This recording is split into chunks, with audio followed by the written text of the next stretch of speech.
আমার এই যে 2 কোটি প্লাস টাকার যে আসামি। চুরির ঘটনার মাত্র ১৩ দিনের ব্যবধানে এবার নিজের বাসায় ডাকাতির শিকার হয়েছেন চিত্রনায়ক ওমর সানী। গতকাল রোববার দিবাগত রাত ১২টার দিকে তিনি এই ঘটনার বিষয়ে টের পান। সোমবার সকালে তিনি বিষয়টি প্রথম আলোকে নিশ্চিত করেন। ওমর সানী বসুন্ধরা আবাসিক এলাকার এইচ ব্লকের একটি বাড়িতে বসবাস করেন। তার স্ত্রী জনপ্রিয় চিত্রনায়িকা মৌসুমী, মেয়ে ফাইজাকে নিয়ে দীর্ঘদিন ধরে যুক্তরাষ্ট্রের নিউ জার্সিতে রয়েছেন। অন্যদিকে তার ছেলে ফারদিন এহসান স্বাধীন দুবাইয়ে থাকেন।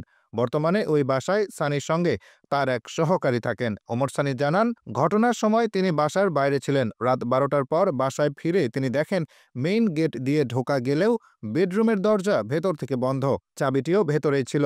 অনেক চেষ্টার পর দরজা খুলতে না পেরে তিনি কেয়ারটেকার ও ম্যানেজারকে বিকল্প উপায়ে বেডরুমে ঢুকতে বলেন। তারা বারান্দা দিয়ে গিয়ে দেখেন দরজার গ্লাস ভাঙা।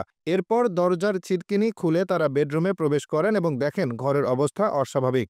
মনে হচ্ছিল বেশ কয়েকজন ডাকাত এসেছিল। বেডরুমে ঢুকে ওমর সানী দেখেন অনেক গুরুত্বপূর্ণ ডকুমেন্ট খোয়া গেছে।